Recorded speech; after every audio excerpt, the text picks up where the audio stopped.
नमस्कार मित्रांनो, मी सखी। आज आपण सिन्नर मधील 12 ज्योतिर्लिंगांची जी भटकंती आहे ती आजही चालू ठेवलेली आहे। आज आपण आलेलो आहे ऐश्वर्य महादेव मंदिरामध्ये।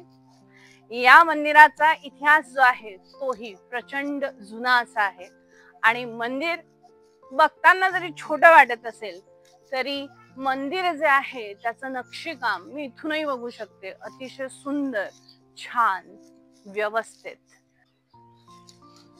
आज आपण आलो आहोत सिन्नर या गावी ऐश्वर्य महादेव या मंदिरामध्ये। नाशिक पासून साधारण 35 किलोमीटर अंतरावरती, पुण्यावरनं 180 किलोमीटरवरती। आणि जर आपण सर्व जर कुणी येणार असाल मुंबईवरनं तर मुंबईवरनं बाय ट्रेन आलात तर 30 किलोमीटर अंतरावरती आहे। आणि स्वतःची गाडी असेल तर 210 किलोमीटर अंतरावर असणाऱ्या सिन्नर या गावातल्या ऐश्वर्य महादेव मंदिरामध्ये तुम्ही भेट देऊ शकता। सुंदर असं पुरातन मंदिर आहे। चला तर आपण बघूयात।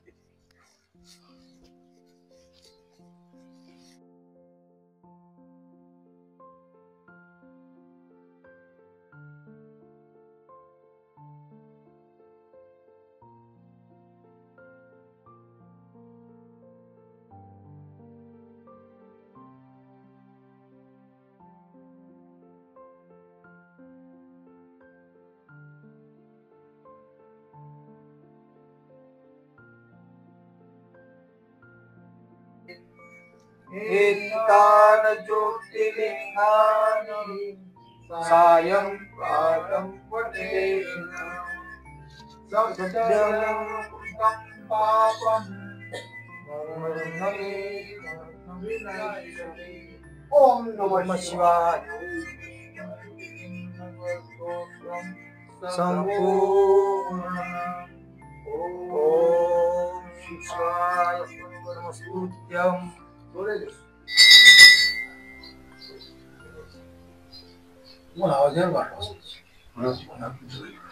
नमो पार्वती हर हर महादेव।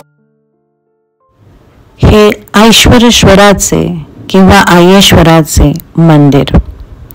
मूळ शिखर आज ह्यावेळी गायब आहे, त्यामुळे नीटची शैली जी आहे ती आपल्याला ओळखता येत नाही।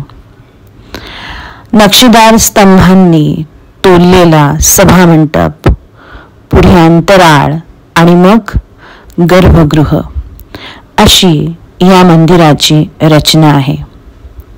गाभाऱ्यात पिंड आणि त्यासमोरील मंडपामध्ये आपल्याला नंदी विराजमान झालेले दिसतात।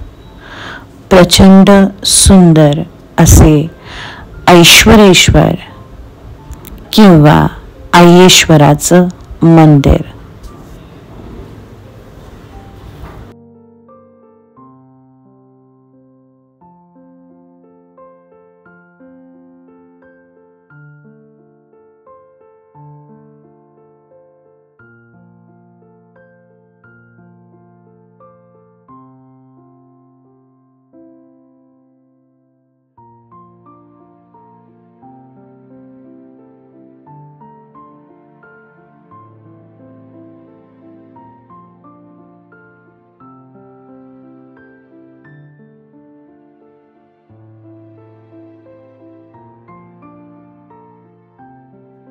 इथे असलेल्या प्रत्येक स्तंभांवरती सुंदर नक्षीकाम जे आहे ते केलेलं आहे। हे स्तंभ अगदी एक सारखे वरपर्यंत आहे आणि कोरीव काम अतिशय बारीक, सुंदर अशा मूर्त्या। त्यांच्याकडे जर लक्ष दिलं तर हे कोरीव काम म्हणजे ॲक्च्युली आपल्यासाठी आपले पूर्वज जे आहेत ते इतकं काही सोडून गेले आहेत की हे बघताना असं वाटतं आहे की आपण आत्ता जर हे असं करायचा प्रयत्न केला तर कदाचित जमणार नाही, पण जे आहे ते जोपासायला मात्र आपल्याला नक्कीच जमेल। ह्या स्तंभावरती तुम्ही बघू शकता एक छोटीशी गणरायांची मूर्ती, म्हणजे हाताच्या 2 बोटांमध्ये बसेल एवढी छोटी सुंदर छान अशी गणरायांची मूर्ती जी आहे ती सुरुवातीला स्तंभांवरती आपल्याला दिसते. फार सुंदर आहे. गणरायांबरोबर इतर अनेक देवदेवता आता सध्या काही मूर्त्या ज्या आहेत त्यांचा ऱ्हास झाल्यामुळे व्यवस्थित सांगता नाही येणार, पण प्रत्येक स्तंभ जो आहे त्यावर वेगळं नक्षीकाम जे आहे ते केलेलं आहे. याच स्तंभाच्या समोरच्या बाजूला असलेला जो स्तंभ आहे त्याच्यावरती तुम्हाला गजलक्ष्मी ज्या आहेत त्यांचं जे शिल्प आहे ते पाहायला मिळेल. अतिशय व्यवस्थित जर तुम्ही पाहिलं तर ही गजलक्ष्मी आपल्याला दिसेल. गजलक्ष्मी सुद्धा ऐश्वर्याचंच प्रतीक जे आहे ते मानली जाते. असे सुंदर स्तंभ या संपूर्ण मंदिरामध्ये आपल्याला पाहायला मिळत आहेत आणि प्रत्येक स्तंभावरती छान सुंदर कोरीव आणि नक्षीकाम.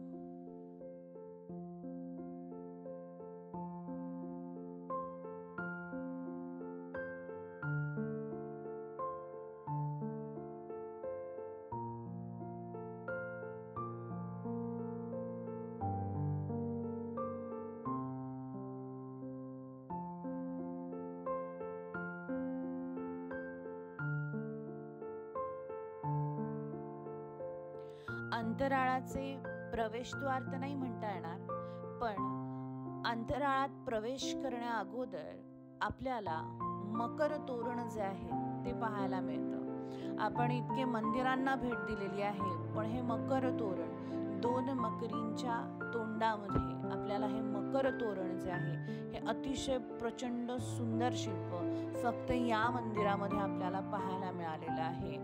याला म्हणतायत मकर तोरण. अतिशय सुंदर आणि छान.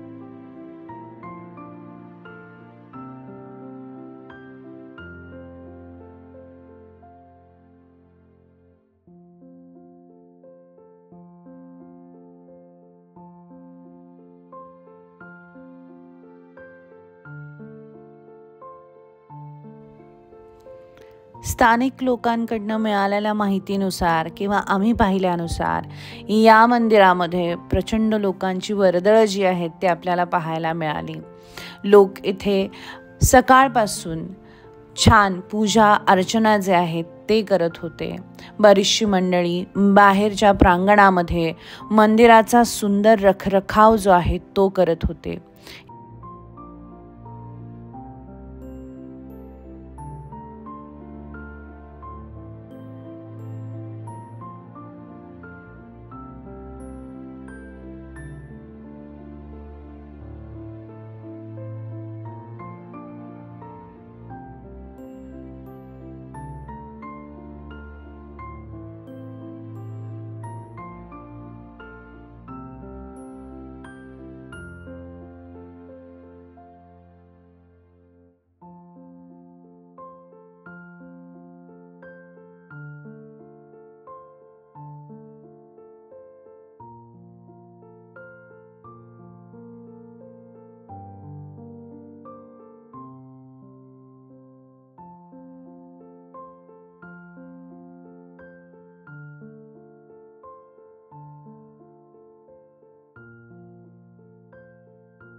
यादवांची देवगिरी ही राजधानी नसतानाच्या कालखंडात हे मंदिर जे आहे ते सिन्नरमध्ये बांधण्यात आले.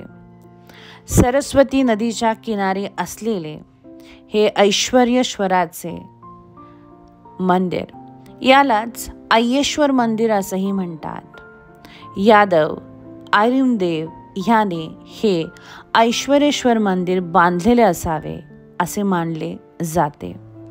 हे ऐश्वरेश्वराचं मंदिर दिसायला अगदी लहानसं आहे, किंचित वेगळ्या शैलीचं.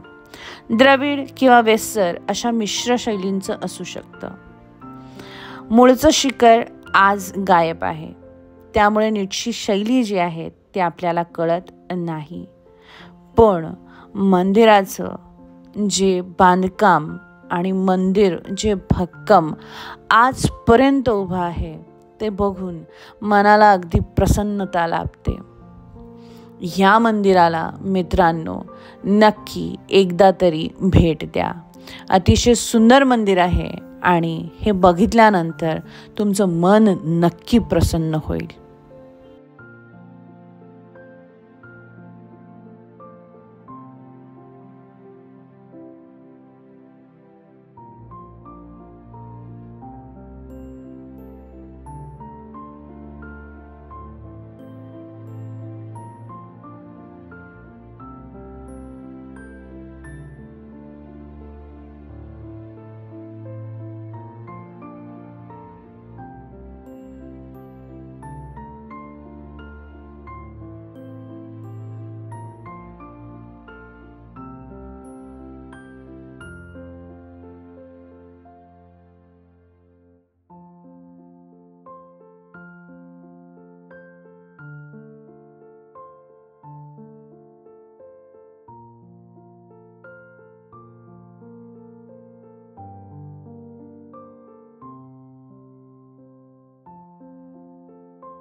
ऐश्वर्य महादेवला आल्यानंतर एक गोष्ट प्रकर्षाने झाली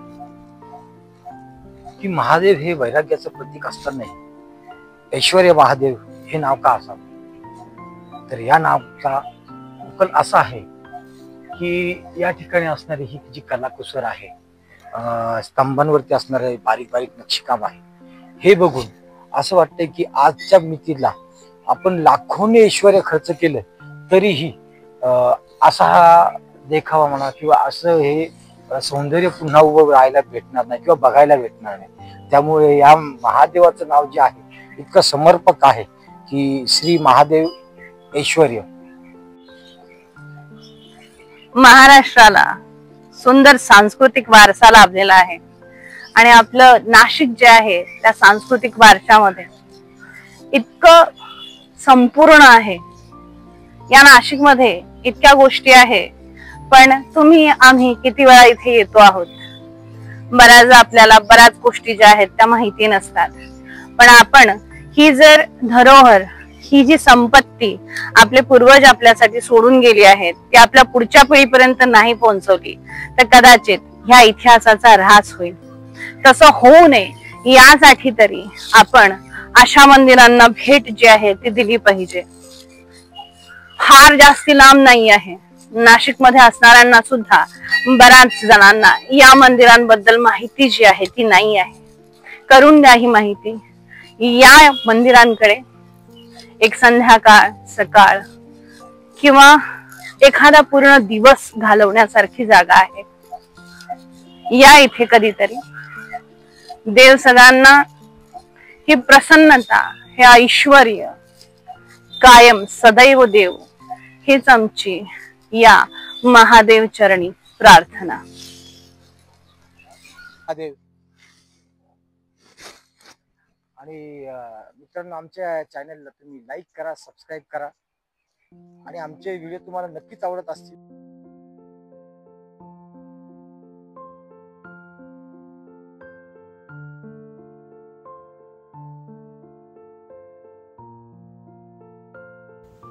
सुंदर मंदिराला भेट देऊन परतीच्या प्रवासाकडे निघालोय.